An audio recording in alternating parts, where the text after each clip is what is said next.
والصلاة والسلام علی سید الانبیاء والمرسلین اللہم صلی علی سیدنا و مولانا محمد وعلی آلہ واصحابہ وبارک وسلم وصلی علیہ۔ دنیا کے تمام دیکھنے والوں کو، تمام چاہنے والوں کو، تمام پیار کرنے والوں کو، اور جہاں جہاں تک اس وقت میری آواز کو سنا اور مجھے دیکھا جا رہا ہے، جنید اقبال کی جانب سے انتہائی محبت کے ساتھ السلام علیکم۔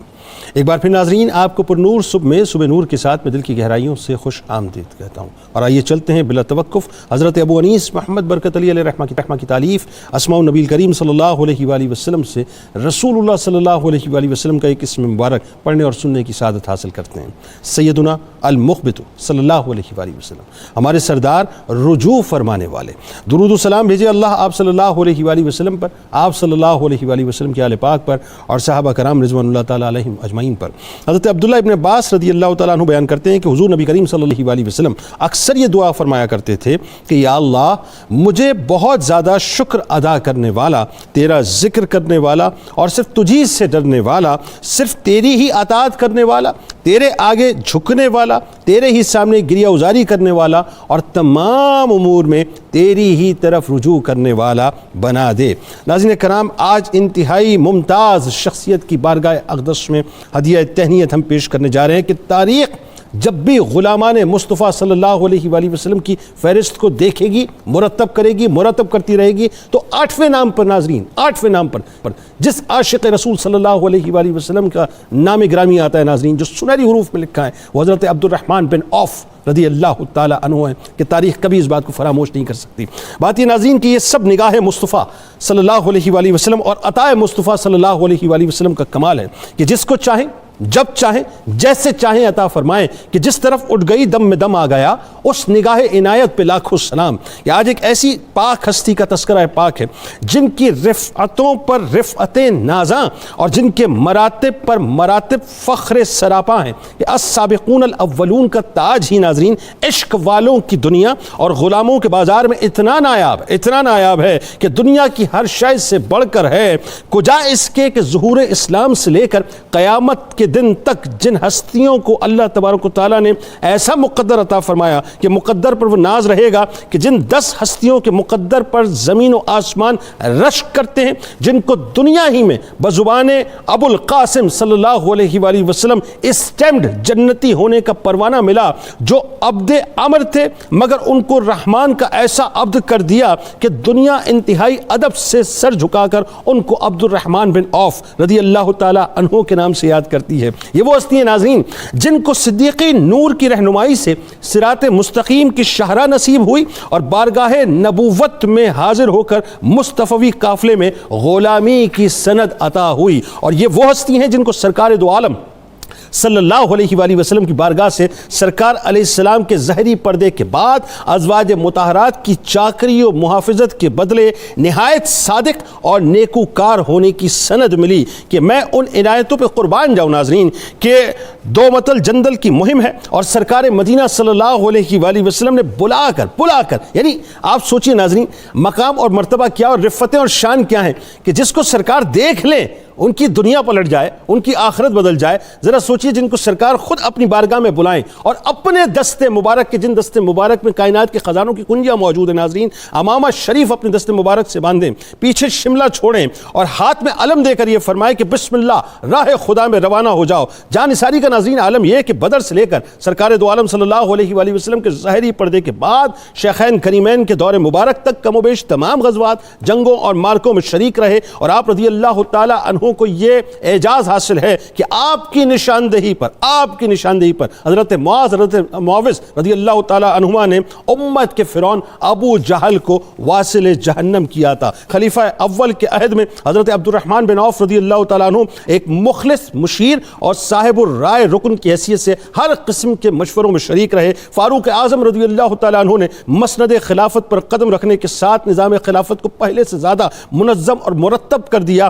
مہمات معلومات اور مسائل پر بحث و مباحثے کے لیے ایک مستقل مجلس شورا قائم کی۔ حضرت عبد الرحمن بن عوف رضی اللہ تعالیٰ عنہ اس مجلس کے نہایت صاحب الرائے، پرجوش اور سرگرم رکن ثابت ہوئے۔ بہت سے معاملات پہ ناظرین انہی کی رائے پر آخری فیصلہ ہوا کرتا۔ حضرت علی کرم اللہ وجہ الکریم نے جنازے پر کھڑے ہو کر یہ فرمایا کہ ابن عوف، جا تو نے دنیا کا صاف پانی پایا اور گدلا چھوڑ دیا۔ حضرت سعد بن ابی وقاص رضی اللہ تعالیٰ عنہ جنازہ اٹھانے والوں میں شریک تھے ناظرین، اور کہتے تھے کہ یہ پہاڑ بھی چل بسا۔ حضرت عبد الرحمن بن عوف رضی اللہ تعالیٰ عنہ کا ناظرین دامن فضل و کمال اور اخلاق کے جواہر پاروں سے مالا مال تھا، خصوصاً خوف خدا، حب رسول صلی اللہ علیہ وآلہ وسلم، صدق، رحم، فیاضی اور انفاق فی سبیل اللہ ان کے نہایت درخشاں اوصاف تھے۔ کبھی 700 اونٹ جن پر گیہوں، آٹا، دوسری اشیاء خوردنی تھیں، مائع مال و اسباب، بلکہ اونٹ اور کجاوے تک جو ہیں وہ راہ خدا میں خرچ کر دیے، راہ خدا میں قربان کر دیے۔ کبھی اپنا نصف مال پیش کیا تو کبھی 2 مرتبہ 40,000 دینار وقف کیے۔ اس طرح جہاد کے لیے 500 گھوڑے، 500 اونٹ حاضر کیے۔ عام خیرات اور صدقات کا یہ حال تھا کہ ایک ہی دن میں 30 غلاموں کو آزاد کر دیا کرتے تھے۔ ایک دفعہ انہوں نے اپنی ایک زمین 40,000 دینار میں حضرت عثمان بن عفان رضی اللہ تعالیٰ عنہ کے دست مبارک پر فروخت کی اور سب راہ خدا میں خرچ کر دیا۔ یہ آج انشاءاللہ علماء کرام سے میں تفاصیل بیان کرواؤں گا۔ یہ اتنی حسین باتیں ناظرین جن کو سن کر دل اش کر اٹھتا ہے کہ وہ لوگ جو سب کچھ اللہ اور اس کے رسول کے یعنی سمجھ لیجئے کہ راہ میں قربان کر کر چلے گا۔ حضرت عبد الرحمن بن عوف رضی اللہ تعالیٰ عنہ کے کاروبار میں اللہ پاک نے غیر معمولی برکت عطا کی تھی کہ خود فرماتے ہیں کہ اگر میں پتھر کے نیچے ہاتھ رکھتا تھا تو وہاں سے نیچے سے سونا نکلتا تھا۔ یعنی دسترخوان انتہائی وسیع، پر تکلف، لیکن کبھی قیمتی اور خوش ذائقہ کھانا سامنے آ جاتا تو گزشتہ فقر و فاقہ یاد کر کر آنکھیں نم ہو جایا کرتی تھی۔ بس آخری بات ناظرین کہ وراثت جب آپ نے تقسیم کی ہے، ایک جملہ مجھے ادا کرنے دیجئے۔ میں نے بڑا کھنگالا دیگر صحابہ کی حیات طیبہ کو، تاریخ میں ایسی مثال نہیں ملتی ناظرین جو مثال حضرت عبد الرحمن بن عوف رضی اللہ تعالیٰ عنہ کی ورثے کی تقسیم کی ملتی ہے۔ انتہائی کمال، انتہائی لازوال، انتہائی بے مثال۔ آئیے ناظرین گفتگو کا آغاز کرتے ہیں، انہی کی بارگاہ میں ہدیہ تہنیت پیش کرتے ہیں۔ 3 شخصیات موجود ہیں جو یقیناً کسی تعارف کے محتاج نہیں ہیں۔ پہلی شخصیت بزرگ شخصیت ہیں، ممتاز عالم دین محترم جناب پروفیسر محمد سعید احمد خان صاحب۔ دوسری شخصیت ممتاز عالم دین محترم جناب علامہ محمد احمد برکاتی صاحب۔ تیسری شخصیت ممتاز عالم دین محترم جناب مفتی محمد سعید رضوی صاحب۔ آپ تینوں احباب کو السلام علیکم، خوش آمدید۔ وعلیکم السلام ورحمۃ اللہ۔ آغاز کرتے ہیں آپ سے، سب سے پہلے حضرت عبد الرحمن بن عوف رضی اللہ تعالیٰ عنہ کا بنیادی اور خاندانی تعارف۔ بسم اللہ الرحمن الرحیم، اللہم صلی وسلم علی حبیبک المکرم وعلی آلہ المحترم۔ محترم و مکرم جنید صاحب، آپ نے بڑے خوبصورت انداز میں پورا تعارف سننے والوں کے ذہن نشین کر دیا۔ جزاک اللہ۔ بات یہ ہے کہ وہ 10 جن کو جنت کا مجدہ ملا، اس مبارک جماعت پہ لاکھوں سلام۔ سبحان اللہ، سبحان۔ پیکر شرم و حیا عبد الرحمن بن عوف، عاشق شاہ ہدا عبد الرحمن بن عوف۔ اللہ اسلام قبول نہیں کیا تو عبد الکعبہ ہیں یا عبد عمر ہیں، لیکن جب اسلام قبول کیا تو ان کے دامن سے لپٹا یگانہ ہو گیا۔ اللہ حضور نبی اکرم رحمت عالم صلی اللہ تعالیٰ علیہ وسلم کا یہ عاشق زار اتنے شرف اپنی ذات میں رکھتا ہے کہ جن کا شمار کسی کے بس میں ہی نہیں۔ اللہ، کیا کمال شخصیت، سبحان اللہ۔ اب وہ شخصیت جن کو قرآن کریم اس طرح سے ایک تمغے سے نوازے کہ فرمایا السابقون الاولون من المہاجرین والانصار والذین اتبعوہم بإحسان رضی اللہ عنہم ورضوا عنہ، اللہ ان سے راضی، وہ اللہ سے راضی۔ کہیں فرمائے اولئک اعظم درجۃ عند اللہ، اے لوگو یہ وہ جماعت ہیں کہ جن کا اللہ کے ہاں بہت بڑا درجہ ہے۔ اب جن کا اللہ کے ہاں بہت بڑا درجہ ہے، بندے کی کیا مجال کہ وہ ان کے درجات کو بلند کر بیان کر سکے۔ حضرت عبد الرحمن بن عوف کے شرف میں یہ کتنا عظیم شرف ہے کہ آپ اس ماں کے بیٹے ہیں جنہیں نبی اکرم رحمت عالم صلی اللہ علیہ وسلم کی دنیا میں جلوہ گری پر سب سے پہلے مس کرنے کا شرف حاصل ہوا۔ سبحان اللہ، ستارے بھی تو دیکھ رہی تھی وہ، شب ولادت جو ستارے تھے وہ بھی تو دیکھ رہی تھی، وہ کیا بات، دنیا مٹ آئی تھی، ساری کائنات ادھر متوجہ تھی۔ تو حضرت شفا آپ کی والدہ ہیں، آپ کا تعلق قبیلہ بنو زہرہ سے ہے، اور اسلام قبول کرنے کے بعد جیسا کہ آپ نے فرمایا کہ 8واں نمبر ہے، اور دار ارقم میں جانے سے پہلے حضور سید عالم صلی اللہ علیہ وسلم کے دامن سے وابستہ ہوئے، اور مکہ کے امیر ترین تاجر ہونے کے باوجود مشرکین کے ظلم و ستم سہنے لگے۔ آپ نے ہجرت حبشہ کی طرف 2 مرتبہ حبشہ کی طرف 2 بار ہجرت کی، پھر مدینہ منورہ ہجرت کی، ہجرت کر کے بھی یہ شرف آپ کو اللہ تعالیٰ کی طرف سے نصیب ہوا۔ اچھا اس میں بات کرتے ہیں ہجرت پہ، لیکن اس سے پہلے دیکھیں یہ روا روی میں کہہ دینا بہت آسان ہے کہ السابقون الاولون کا تاج سر پہ سجائے، اور یہ بھی روا روی میں کہہ دینا بہت آسان ہے کہ آپ عشرہ مبشرہ میں تھے، یعنی رہتی دنیا تک جب تک جو ہے وہ کائنات موجود ہے۔ بات یہ ہے کہ یہ جو عشرہ مبشرہ کے 10 افراد ہیں، مطلب ان سے زیادہ سپرلیٹو ڈگری کن کے پاس ہوگی، ذرا ان کے بارے میں بتائیے نا کہ کیا مقام اور مرتبہ۔ یعنی یہ شہادت گہے الفت میں قدم رکھنا ہے، لوگ آسان سمجھتے ہیں مسلمان ہونا، مکی زندگی میں اسلام قبول کرنا کوئی آسان نہ تھا، اور خصوصی طور پر ابتدا میں جبکہ نبی اکرم رحمت عالم صلی اللہ علیہ وسلم کا ساتھ دینے والوں کو اس طرح سے ستایا جا رہا تھا کہ اللہ کے نبی علیہ الصلاۃ والتسلیم نے انہیں خود حکم دیا کہ تم حبشہ کی ہجرت کر جاؤ، ان کے مظالم سے کچھ بچنے کی کوشش کرو۔ لیکن جب تک آپ مکہ مکرمہ میں رہے ہیں، ایک ہجرت کے بعد جب واپس آئے اور پھر دیکھا کہ اسی طرح سے ظلم و ستم کا بازار شروع ہے، تو پھر آپ حضور سید عالم صلی اللہ تعالی علیہ وسلم کے حکم پر پھر حبشہ کی طرف تشریف لے گئے، اور اس کے بعد آ کر جب آپ کو مدینہ منورہ جانے کی اجازت ملی تو آپ نے اس طرف ہجرت کی۔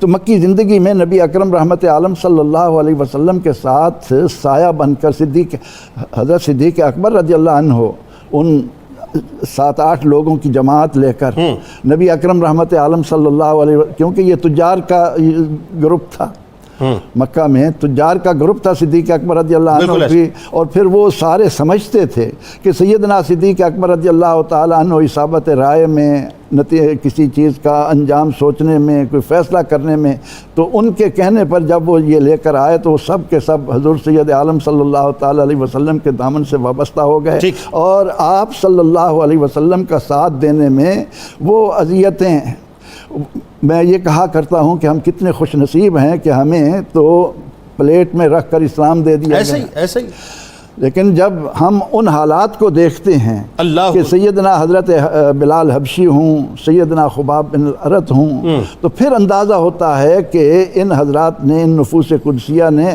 ایسے ہی اللہ تعالیٰ کی طرف سے رضا کے تمغے نہیں لیے۔ بالکل اب اس میں علامہ صاحب ایک بات جو بڑی اہم ہے جو لوگوں کو سمجھنا چاہیے، وہ یہ کہ ایک تو بات یہ کہ آپ مکے میں انتہائی مضبوط ترین تاجر تھے، ظاہر تجارت آپ کو پیش ہے، اور صدیق اکبر رضی اللہ تعالیٰ عنہ آپ کو داخل اسلام کرواتے ہیں۔ اب وہی بات ہے کہ ذرا وہ نقشہ کھینچیے کہ جہاں پہ ہجرتیں ہو رہی ہیں، کیونکہ بہت مختصر ایک تذکرہ ہو، لیکن میں چاہتا ہوں اس میں ڈیٹیل بات ہونی چاہیے، یہ بھی آسانی تھا۔ پھر ظاہر ہے آپ کا جب ہجرت مدینہ کا موقع ہے، مواخات کا موقع ہے، تو ایک خاص بات لوگوں کو ذرا یہ بھی بتائیے کہ صاحب وہ جو مال اور اسباب تھا، کیا وہ ساتھ لے کے گئے تھے یا چھوڑ کے چلے گئے تھے سب راہ خدا میں؟ بتائیے۔ بسم اللہ الرحمن الرحیم۔ حضرت سیدنا عبد الرحمن بن عوف رضی اللہ تعالیٰ عنہ یقیناً عشرہ مبشرہ میں سے ہیں کہ جن کو ہم کیا اخراج تحسین پیش کریں کہ حضور صلی اللہ تعالیٰ علیہ وسلم کا ان کو عشرہ مبشرہ میں شامل کرنا ہی سب سے بڑا اخراج تحسین، کیا کمال حدیث ہے، اور پھر یہ بھی جنت میں، یہ بھی جنت میں، یہ بھی تو اس کے ساتھ ساتھ اگر ہم یہ کہیں جن کو جناب رسول اللہ صلی اللہ علیہ وسلم نے بے شمار القابات دیے ہوں، یہاں تک فرمایا ہو کہ امین فی السماء والارض، اللہ آسمانوں میں بھی امین ہو، زمین میں بھی امین ہو، آسمان کے فرشتوں، دیکھیے حضور صلی اللہ علیہ وسلم کی عطا کہ امین کا لقب صادق اور امین کا خود آپ کو دیا گیا تھا، لیکن حضور صلی اللہ علیہ وسلم نے یہ نہیں کہا کہ یہ صرف میرے لیے، کوئی اور نہ اس کو اختیار کرے، آپ نے یہ دونوں لقب حضرت عبد الرحمن بن عوف کو عطا فرمائے، لیکن یہ بھی سرکار ہی کی مطلب جو اتھارٹی تھی کہ ان کو عطا کی، یہ آقا کریم علیہ السلام کی عطا ہے۔ ہمارے یہاں آج جو مطلب چور اور 2 نمبر لوگوں کے ساتھ صادق اور امین ہم لگا دیتے ہیں، یہ میرا خیال ہے یہ اٹ سیلف ناموس رسالت کے حوالے سے ایک بہت بڑی گستاخی ہے۔ بالکل، دیکھیے یہاں حضور صلی اللہ علیہ وسلم نے ان کو امین کہا، اور حضرت ام سلمہ رضی اللہ تعالیٰ عنہا کی جو روایت ہے اس کے اندر جو آپ نے ارشاد فرمایا تھا کہ میرے بعد ایک الصادق والبار، انتہائی سچا اور نیکوکار، وہ تم پر امین ہوگا، تو یہاں صادق بھی حضور نے قرار دے دیا، اور پھر وہاں حضور صلی اللہ علیہ وسلم نے مزید کہا کہ اللہم اسقِ لعبد الرحمن بن عوف من سلسبیل، یا اللہ عبد الرحمن بن عوف کے لیے سلسبیل چشمے سے سیرابی فرما۔ اب دیکھیے القطع کلام کی معذرت، اس جملے سے پہلے وہی بات، چونکہ بات وہ آ گئی نا کہ سرکار علیہ السلام جس کو جو دے دیں اور جو عطا کر دیں، تو سرکار علیہ السلام نے ہی ان کے لیے ریشم جو ہے حلال قرار دے دیا جی تھا، جی بالکل، ریشم پہنا کرتے جی تھے، جی باقی کسی کے لیے حلال نہیں تھا. جی یہ حضور صلی اللہ علیہ وسلم جو ہیں با اختیار ہے، مالک و مختار. واہ واہ واہ واہ. تو یہاں پر یہ دیکھیے کہ سلسبیل چشمہ وہ ہے جہاں جہنمی جب جہنم سے اللہ کے فضل سے نکال کے جنت میں داخل کیے جائیں گے تو ان کا جسم جہنم کی سزا اور عذاب کی وجہ سے جل کے کوئلے کی طرح ہو چکا ہوگا، اور ان کو وہاں جنت میں داخل کرنے سے پہلے سلسبیل چشمے سے غسل کرایا جائے گا. تو حضور صلی اللہ علیہ وسلم نے وہ چشمہ ان کی سیرابی کے لیے دعا میں فرما دیا. تو حضرت سیدنا عبد الرحمن بن عوف رضی اللہ عنہ کا قبول اسلام بھی، اور آپ نے جو حضرت سیدنا ابوبکر صدیق رضی اللہ عنہ کے ساتھ ٹچ دیا ہے، تو میں یہ بات کہوں کہ جتنے بڑے بڑے تاجر تھے وہ سارے کے سارے حضرت ابوبکر صدیق کے فالوور تھے. اس دور میں بھی حضرت ابوبکر صدیق رضی اللہ عنہ اسلام سے پہلے بھی لیڈر تھے، رہنما تھے، اور یہ تمام لوگ آپ سے مشاورت کیا کرتے تھے اور آپ کی مشاورت پہ عمل بھی کیا کرتے تھے. تو ان سب کو قبول اسلام کا حضرت عبد الرحمن بن عوف ہوں، حضرت سعد بن ابی وقاص، بلکہ 8 جو تھے ان میں سے 3 الگ کریں، حضرت سیدنا مولا علی المرتضیٰ شیر خدا، حضرت سیدہ خدیجہ الکبریٰ اور حضرت سیدنا زید. ان سے ہٹ کے باقی حضرت ابوبکر صدیق کے بعد یہ چاروں آپ کی مشاورت کے ساتھ اسلام میں داخل ہوئے. سبحان اللہ. تو یہ حضرت ابوبکر صدیق رضی اللہ عنہ کی وہ لیڈرانہ صلاحیتیں تھیں جو قبل از اسلام بھی تھیں. اور میں اس کے ساتھ ایک اور بات بھی ٹچ کر دوں.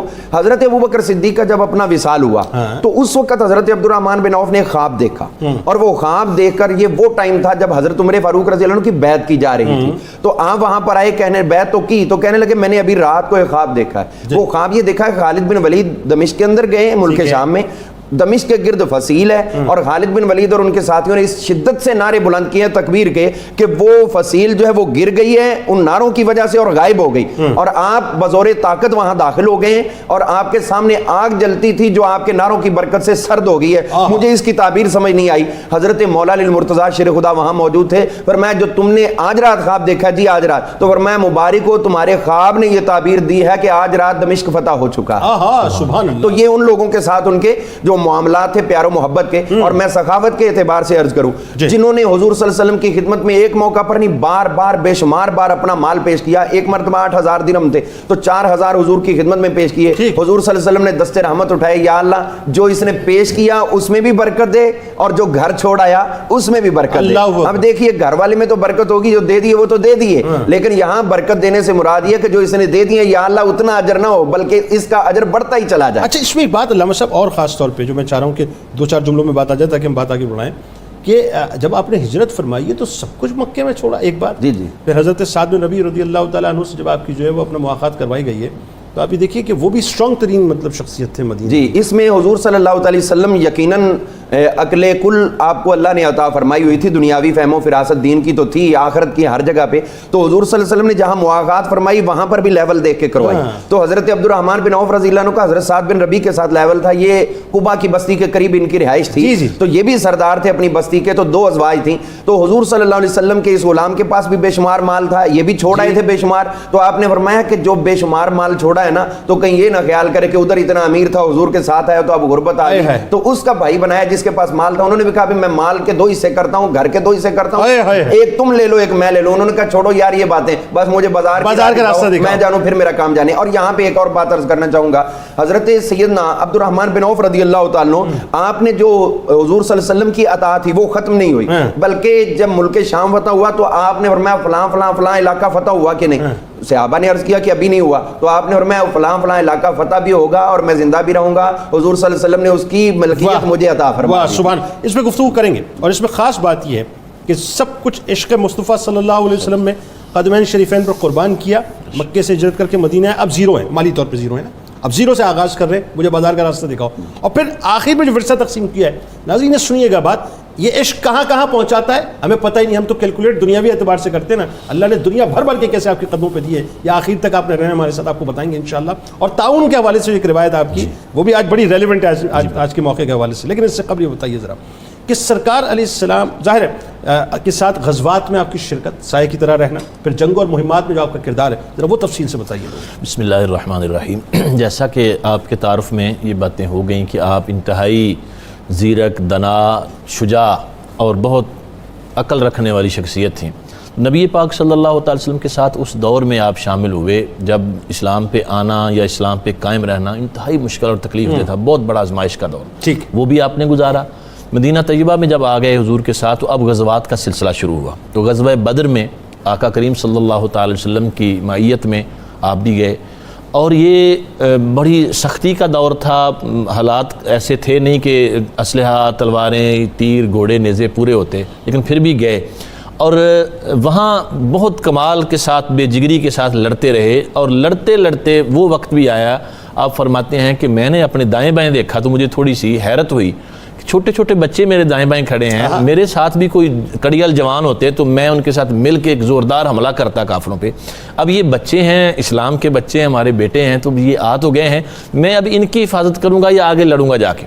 اب وہ کمال کیا تھا کہ وہ آگے سے یہ نہیں کہہ رہے کہ چچا جان آپ ہماری حفاظت کریں، بلکہ یہ کہہ رہے ہیں کہ آپ صرف، ہم نے ابو جہل کو دیکھا نہیں ہے، آپ صرف ہمیں بتا دیں کہ وہ ہے کہاں اور کیسا دکھتا ہے، ملعون ہے کہاں پہ، وہ ہے کس جگہ پہ۔ تو آپ نے فرمایا کہ تم کیوں پوچھ رہے ہو؟ انہوں نے کہا جی ہمیں تو یہ پتہ ہے کہ وہ ہمارے آقا صلی اللہ علیہ وسلم کی شان اقدس میں گالیاں بکتا ہے، تو اس کو تو نہیں چھوڑیں گے ہم۔ یہ چھوٹے چھوٹے بچوں کا بھی جذبہ تھا کہ ناموس رسالت کے معاملے میں کوئی رعایت نہیں۔ تو آپ کہتے ہیں کہ اسی اسنا میں مجھے نظر آیا، حالانکہ اس کے ارد گرد ایک دستہ اس کی حفاظت بھی کر رہا تھا ساتھ ساتھ، تو میں نے کہا کہ وہ سامنے، کہتے پلک جھپکتے ہی وہ بچے غائب ہو گئے اور انہوں نے جا کے اس کو قتل کر دیا، اور پھر آقا کریم صلی اللہ علیہ وسلم نے فرمایا کہ اس امت کا فرعون جس نے دیکھنا وہ اس کو دیکھے۔ تو یہ حضرت عبد الرحمن بن عوف رضی اللہ تعالیٰ عنہ وہاں غزوے میں، جنگ میں اس کی طرف اشارہ کرنے والے۔ اب نبی پاک علیہ السلام کا فرمان ذیشان سنیے، حضور فرماتے ہیں الدال علی الخیر کفاعلہ، نیکی کی طرف اشارہ کرنے والا، اس کی طرف رستہ دکھانے والا بھی ایسے ہی ہے جیسے اس نے وہ خود نیکی کی ہو۔ اللہ، اب ابو جہل تک ان نوجوانوں کو پہنچانے کی برکت سے یہ ایسے ہی ہیں جیسے خود انہوں نے ابو جہل کو قتل کیا۔ اللہ، تو یہ اسی طرح پھر غزوہ احد میں آپ دیکھیں، وہ بڑا آزمائش کا وقت تھا، مشکلات تھیں، لیکن حضرت عبد الرحمن بن عوف رضی اللہ تعالیٰ عنہ اس وقت بھی اتنی جواں مردی سے لڑے کہ آپ کے جسم اقدس پہ 20 کے قریب زخم آئے، اللہ، مبارک دانت شہید ہو گئے، اللہ، ٹانگ میں تکلیف ہو گئی، مستقل چلنے میں دشواری ہونے لگی۔ یہ سب چیزیں اور یہ سب تکلیفیں رسول پاک صلی اللہ علیہ وسلم کی خاطر، دین کی خاطر، اللہ رب العالمین کی رضا کے لیے آپ نے برداشت کی۔ اس سے ایک بات یہ بھی پتہ چلی کہ اتنے مالدار ہونے کے باوجود انہوں نے یہ نہیں سوچا کہ میں پیسے لگا دیا کروں گا، آپ جا کے لڑائیں۔ جب فزیکلی میدان میں اترنے کا وقت آیا تو پوری طرح اترے۔ اچھا، مالدار بھی تھے اور حسین و جمیل بھی تھے، حسن و جمال تو آپ کا، اتنے خوبرو، اتنے وجیح تھے، گھنگریالے بال تھے آپ کے، شاداب چہرہ تھا، تو مطلب حسن و جمال میں تو ثانی کوئی نہیں تھا نا جی، ایسے خوبصورت تھے۔ لیکن ان ساری کوالٹیوں اور خوبیوں کے باوجود بھی رسول پاک صلی اللہ علیہ وسلم کی غلامی پہ فخر کرتے تھے۔ حضور نے فرمایا جانا ہے تو نکل پڑے۔ اچھا، پھر اس کے بعد یہ غزوات کا تسلسل آپ کا رہا؟ ہاں، آپ آقا کریم صلی اللہ علیہ وسلم کے وصال باکمال کے بعد بھی جو جنگیں ہوئیں ان میں بھی شریک ہوتے رہے صحابہ کرام علیہم رضوان کے ساتھ، اور مشاورت میں، معاملات میں، معاملہ فہمی میں تو اللہ نے آپ کو کمال عطا فرمایا تھا کہ کوئی بھی مسئلہ ہوتا، اس جو حضرت سیدنا فاروق اعظم نے ایک مجلس سے مشاورت بنائی تھی اس میں بھی آپ شریک ہوتے۔ اور ابھی جو آپ نے بات کی، ابھی اشرا مبشرہ کی 2-3 مرتبہ بات ہوئی، تو یہ بڑی کمال کی بات ہے، جو حدیث ہے اشرا مبشرہ کی اس کی راوی بھی حضرت عبد الرحمن بن عوف ہیں۔ کیا بات ہے، خود ہی انہوں نے روایت کی ہے رسول پاک صلی اللہ علیہ وسلم سے۔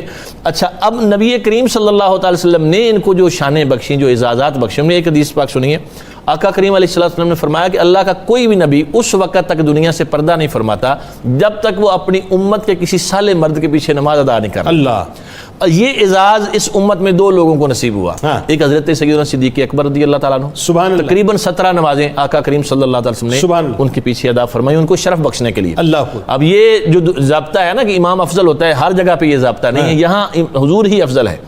اور یہ حضرت عبد الرحمن بن عوف رضی اللہ تعالیٰ عنہ کو بھی اعزاز حاصل ہوا۔ حضرت مغیرہ بن شعبہ رضی اللہ تعالیٰ عنہ فرماتے ہیں کہ ہم حضور کے ساتھ تھے سفر میں، تو سرکار نے مجھے یاد فرمایا، پھر آپ تشریف لے گئے، تاخیر سے تشریف لائے، وضو فرمایا، اس دوران نماز شروع ہو چکی تھی اور حضرت عبد الرحمن بن عوف امام تھے، 1 رکعت ہو چکی تھی۔ اب صحابی جو حضرت مغیرہ بن شعبہ کا جذبہ یہ تھا کہ میں جا کے عبد الرحمن بن عوف کو بتا دوں کہ حضور آ گئے ہیں۔ سبحان۔ اب آپ کو پتہ ہے بخاری میں کئی مقامات پر یہ حدیث موجود ہے کہ حضرت صدیق اکبر نے مصلی چھوڑ دیا تھا جب حضور دوران نماز تشریف لائے تھے، تو یہ پریکٹس تو پہلے بھی تھی، انہوں نے سوچا کہ یہ بھی ایسا ہو سکتا ہے، تو اور اگر وہ جا کے کہتے تو یقیناً ایسا ہو جاتا، لیکن حضور نے منع فرما دیا۔ اللہ، حضرت عبد الرحمن بن عوف کو یہ شرف بخشنے کے لیے 1 رکعت ان کے پیچھے بھی سرکار نے ادا فرمایا۔ اللہ اکبر۔ اچھا، اب اس میں ناظرین کرام بات یہ ہے کہ چونکہ یہ غلاموں کی باتیں ہیں نا، اور جب غلاموں کی بات ہوتی ہے تو ہماری جو دل کی کیفیت اس لیے تبدیل ہو جاتی ہے کہ وہ ہستیاں ہیں بنیادی طور پہ جنہوں نے اپنی نگاہوں سے سرکار علیہ السلام کے شبانہ روز دیکھے، رخ انور کی دیدار کیے، سرکار علیہ السلام کی عطاؤں کو حاصل کیا۔ یعنی آپ جتنی ہی ان کی رفعت بیان کر لیں میں آپ کو سچ بتا رہا ہوں ناظرین، ہمارا علم جا کر جہاں ختم ہوتا ہے وہاں سے ان کا مقام اور مرتبہ شروع ہوتا ہے۔ آئیے سرکار علیہ السلام کی بارگاہ میں درود پاک کا نذرانہ مل کے پیش کرتے ہیں، اور پھر جب لوٹیں گے تو حضرت عبد الرحمن بن عوف رضی اللہ تعالیٰ عنہ کا سرکار علیہ السلام سے، اہل بیت سے اور ازواج مطہرات کے ساتھ جو عقیدت کا معاملہ تھا وہ کیا تھا، اور وہ جو تعاون والی روایت ہے جو آج بہت ریلیونٹ ہے، وہ انشاءاللہ آپ کو بتائیں گے کہ وہ کون تھے پیش کرنے والے۔ درود پاک۔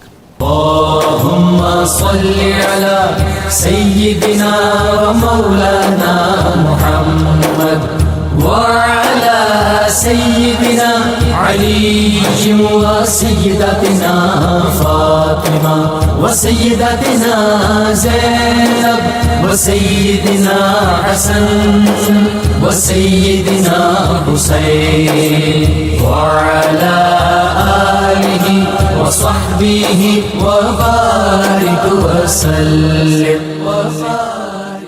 اللهم صل على سيدنا ومولانا محمد وعلى سيدنا علي وسيدتنا فاطمة وسيدتنا زينب وسيدنا حسن وسيدنا حسين وعلى آله وصحبه وبارك وسلم اللهم صل على سيدنا ومولانا محمد۔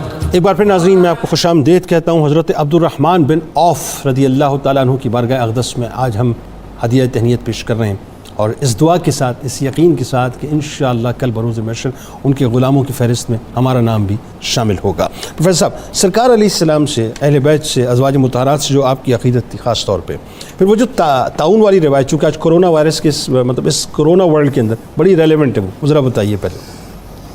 محترم جنید صاحب، سیدنا حضرت عبد الرحمن بن عوف رضی اللہ عنہ ان خوش نصیب افراد میں سے ہیں کہ جنہیں پیغمبر رحمت صلی اللہ تعالی علیہ وسلم کے ساتھ ایسا تعلق نصیب ہوا کہ آپ صلی اللہ علیہ وسلم نے صرف یہ نہیں کہ آپ کو شرفاء کا سردار قرار دیا، بلکہ آپ صلی اللہ علیہ وسلم نے آپ کو اتنے اعزازات سے نوازا کہ آپ کے بارے میں فرمایا، عبد الرحمن انت ولی فی الدنیا والآخرہ۔ اللہ، یہ وہ کلمہ ہے کہ جو سیدنا یوسف علیہ السلام کی دعا کا حصہ ہے۔ اللہ، اور یہاں امام المرسلین صلی اللہ علیہ وسلم جنہیں اپنے ہاتھ سے امامہ باندھے ہیں، جن کے پیچھے ایک رکعت ادا کریں، جن کو یہ فرمائے کہ انت ولی فی الدنیا والآخرہ، اور پھر یہ کہ آپ اللہ کے نبی علیہ السلام کی دعا کی برکت سے اتنی عظمتوں تک پہنچے۔ ایک دفعہ آپ عرض کرنے لگے کہ یا رسول اللہ صلی اللہ علیہ وسلم، میری والدہ مرحومہ، میں ان کی طرف سے غلام آزاد کر سکتا ہوں؟ حضور علیہ السلام نے فرمایا کہ ہاں کرو۔ پھر آپ نے غلام آزاد کرنے کی طرف توجہ دی تو محدثین لکھتے ہیں کہ آپ نے 30,000 کے قریب غلام آزاد کیے۔ 30,000 کے قریب کی روایت بھی ایک ملتی ہے۔ اچھا، یہ بھی آتا ہے کہ روز 30 40 غلام جو ہے، آخر اتنی بڑی تعداد جو آپ نے آزاد کی ہے۔ آپ کی تجارت پر 500 غلام کام کرتے تھے، اور شام کو اس سے جتنا نفع آتا تھا اللہ کی راہ میں مستحقین تک چلا جاتا تھا۔ سبحان اللہ۔ اور اہل بیت سے آپ کی بڑی اہل بیت اتحار سے ایک دن پیغمبر رحمت صلی اللہ علیہ وسلم نے جب اپنے اہل بیت کے فاقہ پر دقت محسوس کی اللہ تعالیٰ کے ہاں کہ میرے گھر والے ہیں، تو آپ نے حکم دیا کہ عبد الرحمن بن عوف کو کہو کہ وہ ان کے لیے کھانا تیار کرتے ہیں۔ پھر عبد الرحمن بن عوف نے ایسے شاندار، آخر صاحب ثروت تھے، اتنے شاندار کھانے تیار کر کے بھیجے کہ اللہ کے نبی علیہ الصلاۃ والتسلیم نے انہیں دیکھ کر فرمایا کہ میری طرف سے عبد الرحمن بن عوف کو جنت کی بشارت دے دو۔ اللہ، تو اتنے میں جبریل امین علیہ السلام آئے اور آ کر عرض کی کہ یا رسول اللہ، آپ انہیں جنت کی بشارت دے رہے ہیں، اللہ بھی مجھے بھیجا ہے اسی لیے کہ میں بھی ان کو جنت کی بشارت دوں۔ یعنی سرکار علیہ السلام امام الانبیاء یہاں بشارت دے رہے ہیں، امام الملائکہ وہاں سے بشارت لے کر آ رہے ہیں۔ حضور سید عالم صلی اللہ علیہ وسلم نے آپ کو مدینہ کا مفتی بھی مقرر کیا تھا۔ اچھا، علمی مقام پر آپ نے جب سیدنا حضرت صدیق اکبر رضی اللہ عنہ کا دور آیا اور حضور علیہ الصلاۃ والتسلیم کی وراثت کا مسئلہ ہوا، اور صدیق اکبر رضی اللہ عنہ نے جب یہ کہا کہ انبیاء کا جو ترکہ ہوتا ہے وہ علم ہوتا ہے، تو اس کی تائید بھی حضرت عبد الرحمن بن عوف رضی اللہ تعالیٰ عنہ نے کی۔ اچھا، ایک چیز اور بتائیے، ایک چیز اور خاص طور پہ ازواج مطہرات سے جو عقیدت تھی آپ کی، خاص طور پہ سرکار علیہ السلام کی پردہ فرمانے کے بعد، وہی بات ہے کہ جو آپ کو سرکار علیہ السلام نے صادق فرمایا. وہ تو بتاتے ہیں کہ اتنے اہتمام سے ان کو حج پر لے جاتے تھے، ایسی ایسی گھاٹیوں سے گزرتے تھے کہ کسی کی نظر نہ پڑے، اور پوری طرح سے خدمت بجا لاتے تھے. اور ایک باغ خرید کر ان کو دیا جو 4 لاکھ دراہم میں فروخت ہوا اور ازواج مطہرات کے حصے میں آیا. تو ازواج مطہرات کے ساتھ بھی آپ کا تعلق تھا، اور پھر سیدنا فاروق اعظم رضی اللہ عنہ نے آپ کو اپنے مشیر کے طور پر وہ عزت دے رکھی تھی کہ ہر معاملے میں. اور وہ جو آپ نے تعاون والی بات بتائی ہے کہ جب سیدنا فاروق اعظم رضی اللہ عنہ وہاں جانے لگے جہاں ابو عبیدہ کی عیادت کے لیے شام میں، تو آپ نے فرمایا کہ میں نے آقا علیہ السلام سے سنا ہے کہ جہاں تعاون کی وبا ہو وہاں دوسروں کو باہر سے نہیں جانا چاہیے، اور جو وہاں موجود ہیں ان کو وہاں سے نہیں آنا چاہیے. یعنی آج جو ہم کورونا پہ قیاس کرتے ہیں، یہ سارا سیدنا عبد الرحمن بن عوف رضی اللہ عنہ کی اسی ارشاد کی روشنی میں. تو یہ فاروق اعظم رضی اللہ عنہ ہو، بلکہ وہ تو ہے ہی کہ آپ نے انتخاب کیا اور خلافت عثمان رضی اللہ عنہ تک آئی. جب آپ کا وصال ہوتا ہے تو سیدہ عائشہ صدیقہ رضی اللہ عنہ فرماتی ہیں کہ عبد الرحمن، میری خواہش ہے کہ میں تمہیں تمہاری اس محبت کی بنا پر جو تم نے آقا علیہ السلام سے، اہل بیت اطہار سے، ازواج مطہرات سے کی، اپنے حجرے میں جگہ دوں. اللہ اکبر، اللہ اکبر، اللہ، کیا مقام اور مرتبہ. فرماتے ہیں کہ میں ڈر گیا، کانپ گیا کہ وہاں میں کیسے لے سکتا ہوں. پھر آپ نے فرمایا کہ میں نے اپنے بھائی عثمان بن مظعون سے وعدہ کیا تھا مجھے وہاں ان کے پہلو میں رکھا جائے، میں اپنے آپ کو اس قابل نہیں سمجھتا. تو یہ سارے ثمرات سیدنا عبد الرحمن بن عوف رضی اللہ عنہ کو دامن مصطفیٰ صلی اللہ علیہ وسلم سے وابستہ ہونے کی بنا پر اللہ تعالیٰ کی طرف سے. خیبر میں خطہ اراضی بھی سرکار علیہ السلام نے آپ کو عطا کی تھی نا، جس کو بعد میں آپ نے بڑا ایکسپینڈ کیا. پھر زراعت، ظاہر ہے دیگر تجارت کے ساتھ زراعت بھی جو آپ نے بڑی ایکسپینڈ کی. اب اس میں ایک بات ہی بتائیے، اب جو بات ابتدا میں آپ نے فرمائی تھی اب وہ نوٹ آ گیا ہے کہ اس پہ بات کی جائے. ایک ہستی ہیں جو سرکار علیہ السلام کے قدمین شریفین پہ اپنا سب کچھ، اپنا مال دولت، ظاہر ایک پوزیشن تھی نا آپ کی مالی طور پہ مضبوط مکے میں، وہ سب کچھ جو ہے قربان کر کر اب مدینہ شریف آتی ہیں، ہاتھ میں کچھ نہیں، زیرو سے شروع کرتے ہیں، مجھے بازار کا راستہ دکھاؤ. پھر ایک وقت ایسا آیا کہ آپ کی سخاوت، آپ کی فیاضی کی مثال جو ہے اہل عرب میں سے کوئی مطلب بے مثال تھی نا، کوئی دے نہیں پاتا تھا. تو ذرا وہ جو سخاوت، وہ جو فیاضی کہ اللہ نے کیسا نوازا اس عشق اور غلامی کے صدقے سے، وہ ذرا بتائیے. جی یقیناً اس میں جو قرآن مجید فرقان حمید کا فرمانے علی شان ہے، من جاء بالحسنۃ فلہ عشر امثالھا، جو ایک نیکی کرتا ہے اس کو 10 نیکیوں کا ثواب ملتا ہے. تو دوسرا یہ بھی ہے کہ 1 درہم خرچ کرتا ہے تو دنیا میں اس کو کم از کم جو ہے 10 اور 70 تک جو ہے وہ اللہ تعالیٰ دنیا میں اجر عطا کرتا ہے. جتنا خرچ کرتے جاتے ہیں اتنا ہی اللہ تعالیٰ ان کے لیے بڑھاتا جاتا ہے. تو جہاں تک یہ آپ کی سخاوت کے حوالے سے ہے تو حضور صلی اللہ علیہ وسلم کی خدمت طیبہ طاہرہ میں ایک مرتبہ آپ نے 4000 درہم پیش کیا، حضور بڑے خوش ہوئے، 4 پھر اور پیش کر دیا، حضور اور خوش ہوئے، پھر 4 اور پیش کر دیا، پھر 4 اور پیش کیا، پھر 1500 سواریاں اونٹ بما ساز و سامان یہ حضور کی خدمت میں پیش کر دیا. اب اتنا مال جو لوگ پیش کر رہے ہیں، آج کوئی دریوزہ اگر اٹھ کے ان کے کردار کو یا ان کے ایمان کو نعوذ باللہ متزلزل ثابت کرنے کی کوشش کرے تو نحوست کا مارا اپنے دماغ کا علاج کرائے. یہاں پر یہ وہ ہستیاں ہیں کہ جن کے لیے اللہ تعالیٰ نے، یہ انہی میں سے ہے، ان اللہ اشتری من المؤمنین اموالهم وانفسهم، یہی وہ ہیں جن کے مالوں اور جانوں کو اللہ نے خرید لیا، سبحان اللہ، رکھا ہی نہیں بلکہ فروخت کر دیا انہوں نے اپنا مال اور جان سب کچھ. جی اسی لیے صحابہ کرام ان کا اتنا احترام کرتے تھے. ایک مرتبہ حضرت خالد بن ولید کے ساتھ کچھ ان کی شکرنجی ہوگی تو ان کو بعد میں فوری احساس ہوا کہ یہ تو انتہائی عظیم المرتبہ ہستی ہیں، تو میں جذبات میں آ کر کوئی بات کہہ گیا جو ان کے لیے ناگوار تھی. تو وہاں سے آپ چلیں حضرت عثمان غنی رضی اللہ عنہ کے پاس گئے اور ان کے پاس جا کر کہنے لگے کہ یہ غلطی ہوگی، آپ مجھے ان سے معافی لے کر دیں. اور جب وہ آئے حضرت عثمان غنی رضی اللہ عنہ اصرار کرتے رہے تو پھر جب آپ خوش ہوئے اس پہ تو فوری حضرت خالد بن ولید کہنے لگے یا ابا محمد استغفر لی، اب میرے لیے مغفرت کی دعا بھی فرما دیں. تو یہ ان کا کردار ہے. جہاں تک صحابہ کی عظمت کی بات ہے، ابھی جماعت کے حوالے سے بات ہوئی تو میں یہ بات کہنا چاہتا ہوں کہ حضرت عمر فاروق رضی اللہ عنہ جب آپ پر حملہ ہوا، آپ مسجد نبی کے اندر شدید زخمی ہیں، تو انہوں نے اپنی نیابت امامت کے لیے انہی حضرت عبد الرحمن بن عوف کا بازو پکڑ کر ان کو کھڑا کیا. انہوں نے سورۃ النصر اور سورہ اخلاص شریف پڑھ کر وہ نماز مکمل کروائی. اور حضور علیہ السلام کی ازواج مطہرات کے ساتھ جب ان کو چلانے لگے مکہ مکرمہ کی طرف حج کے لیے تو اس ازواج مطہرات کے قافلے کے آگے سالار حضرت عثمان غنی اور پیچھے حضرت عبد الرحمن بن عوف رضی اللہ عنہ. اور یہ کیوں تھا؟ یہ میں نے ابھی 2-3 روایات پیش کر دی جس میں حضرت عثمان پیرالل نظر آتے ہیں. تو یہ اصل میں یہ تھا کہ حضور صلی اللہ علیہ وسلم نے جو مدینہ منورہ میں مواخات فرمائی تھی مہاجرین اور انصار میں، وہ انصار میں حضرت سعد کے ساتھ تھی، اور جو مہاجرین کے ساتھ کروائی تھی اس میں حضرت عبد الرحمن بن عوف کو حضرت عثمان غنی رضی اللہ عنہ کا بھائی بنایا تھا. اور ایک اور بہت بڑی بات میں عرض کرنا چاہتا ہوں، حضور علیہ السلام کے ساتھ ان کا قریبی رشتہ بھی تھا. ایک تو یہ تھا کہ ان کی والدہ محترمہ حضور علیہ السلام کی خدمت میں ابتدا میں حاضر ہونے والی، اور دوسرا ان کا یہ تھا کہ ایک تھی حضرت سیدہ ام حبیبہ بنت جہش. یہ حضرت ام حبیبہ حضرت زینب بنت جہش کی ہمشیرہ تھیں. تو حضور علیہ السلام کی زوجہ زینب اور ان کی بہن ام حبیبہ یہ حضرت عبد الرحمن بن عوف کی زوجہ تھی. تو اس حوالے سے حضور علیہ السلام کے یہ رشتے میں ہم زلف بھی لگتے ہیں. تو یہ آپ کی قرابت داری حضور علیہ السلام کے خاندان کے ساتھ. اور آخری بات اس ضمن میں عرض کرنا چاہوں گا، حضرت سیدنا عبد الرحمن بن عوف رضی اللہ تعالیٰ کا جو آپ دیکھیے وصال کے وقت 25 لاکھ سے زائد درہم آپ نے نقدی چھوڑا، اور اس کے ساتھ ساتھ اس میں یہ بات جو ہے وہ ہمیں سب سے زیادہ لطف دیتی ہے کہ جو شخص دنیا سے جاتے ہوئے بھی اللہ کی راہ میں خرچ کرنا نہیں بھولتا، اپنے وصال پر بھی نہیں بولتا، اچھی عادات اپنائیں، وہ آپ کے وصال پر آپ کے لیے معاونت کریں گی. یہ نہیں کہ زندگی میں ایک آنا بھی نہیں دیا اور مرتے ہوئے کہہ دیا کہ یہ بھی خرچ کر دینا، یہ بھی تو پیچھے وارث کریں گے بھلا. اچھا، اس میں کمال یہ کہ انفاق فی سبیل اللہ کا جو وصف اللہ نے آپ کو، دیکھیں یہ ہے موضوع جس پہ میرا خیال ہے آج لوگوں کو ہمیں سمجھانا چاہیے، خاص طور پہ کہ عبد الرحمن بن عوف رضی اللہ تعالیٰ عنہ ایک طرف تو علمی اعتبار سے ظاہر ہے مفتی مدینہ مطلب کہلائے، دوسرا یہ کہ ہر غزوے میں ہر جنگ میں ہر مہم میں جو ہے موجود رہے، صاحب الرائے.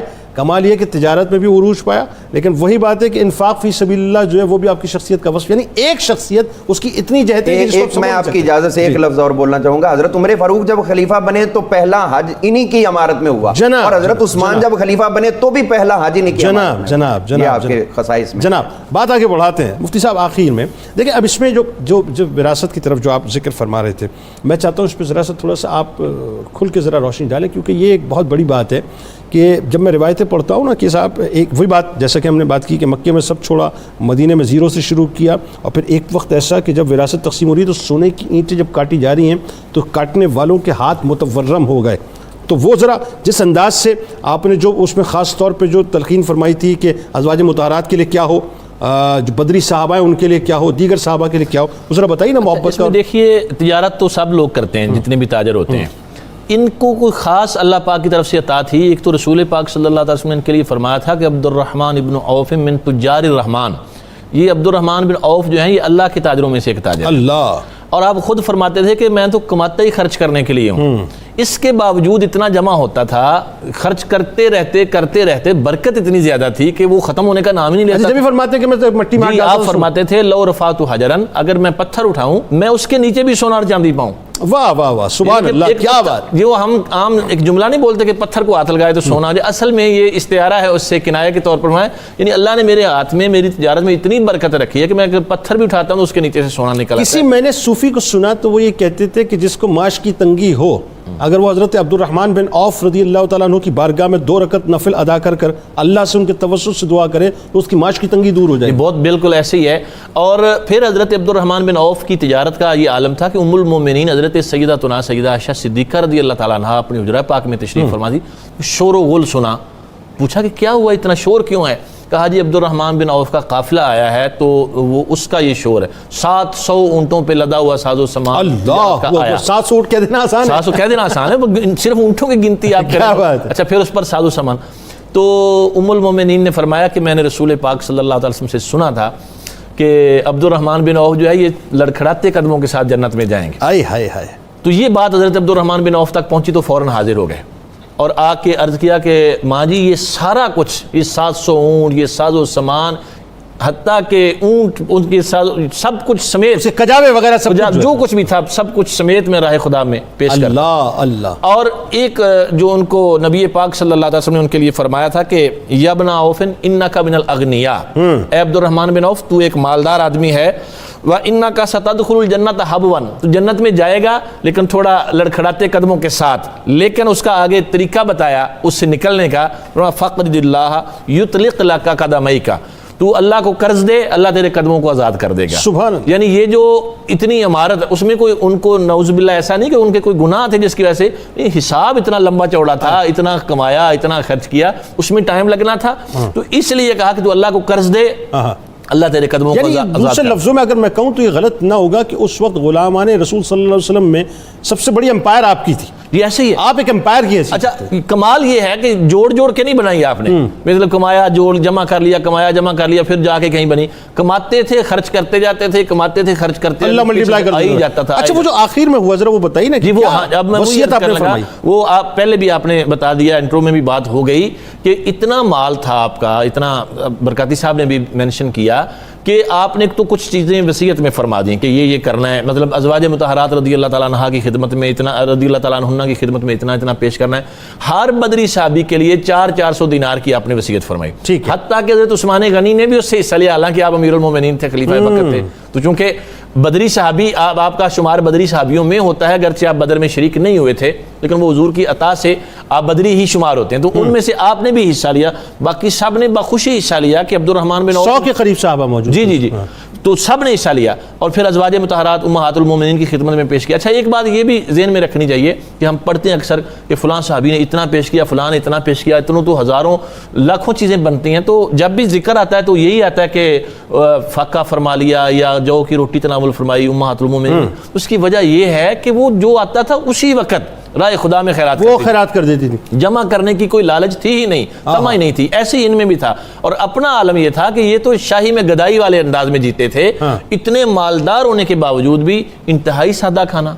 کبھی آپ کے دسترخوان پہ کھانا آ گیا نا, ذرا تھوڑا سا گوشت اور روٹی, تو آپ رونے لگ گئے.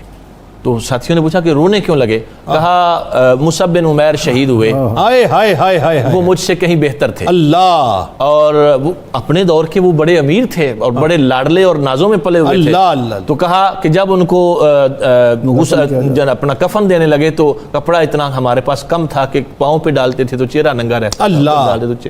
اور اسی طرح حضرت سیدنا امیر حمزہ کا تذکرہ فرمایا, آپ نہیں گریا فرمایا, حالانکہ روزے سے تھے, افطاری کے وقت یہ چیزیں حاضر کی گئیں, تو آپ کھانے سے ہاتھ کھینچ لیا کھانا. یعنی للہیت کا عالم یہ تھا کہ یہ جو کھانا, یہ مال, یہ دولت, یہ ساری چیزیں ہیں اپنے نفس کے لیے, اپنی ذات کے لیے نہیں ہے. کمایا بھی اللہ کے لیے ہے, خرچ بھی اللہ کے لیے کیا ہے, حضور کی امت کے لیے خرچ. سبحان اللہ. پروفیسر صاحب, آخر میں عبد الرحمن بن عوف رضی اللہ تعالیٰ عنہ اور آج کا مسلمان کیا پیغام دینا چاہیں؟ میں یہی کہوں گا کہ سیدنا عبد الرحمن بن عوف خالی ہاتھ مدینہ منورہ آئے, اللہ تعالیٰ نے انہیں اپنی رحمت سے نوازا.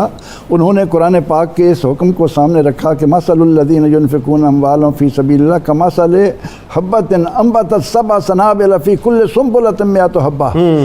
اللہ کی راہ میں اتنا لٹا رہے ہیں, اتنا دے رہے ہیں, ان کا یقین ہے کہ اللہ تعالیٰ نے فرمایا کہ جو مجھے قرض دے گا میں اس کو قرض لوٹاؤں گا. سبحان تو اللہ. آج ہماری ذہن میں بھی اگر یہ بات آ جائے کہ ہم اللہ کا دیا اللہ کو دیں, اس کا عطا کیا ہوا اس کو دیں, تو یقینی طور پر اس کے اندر وہ برکت ڈالے گا. بلکہ یہاں پر مختصراً میں یہ کہوں گا کہ بی اے کے طلباء کو پڑھاتے ہوئے جب یہ میں ذکر کر رہا تھا تو ایک آدمی نے بتایا کہ یہاں انارکلی میں ایک تاجر ہے, اس نے پہلے شروع میں اللہ تعالیٰ کے لیے نفع میں 2 آنے رکھے, 14 آنے خود لیتا تھا. اللہ نے اتنی برکت دی, اب وہ 14 آنے اللہ کو دیتا ہے, 2 آنے خود رکھتا ہے, وہ نہیں سنبھال سکتا. سیدنا عبد الرحمن بن عوف رضی اللہ عنہ اپنے عمل سے یہ سبق دے رہے ہیں. عبد الرحمن بن عوف رضی اللہ تعالیٰ عنہ, تو میں آپ کو بتاؤں سچ بات ہے, میں تو طفل مکتب ہوں, آپ تینوں احباب کے آگے, لیکن میں تو ایک طفل مکتب کی حیثیت سے بھی سمجھتا ہوں کہ میرا خیال ہے معاشی تنگی کو دور کرنے کا وظیفہ جو ہے جناب عبد الرحمن بن عوف رضی اللہ تعالیٰ عنہ کا نامی ہے. اسی کا ورد کرتے رہے تو معاشی تنگی دور ہو جائے گی انشاءاللہ,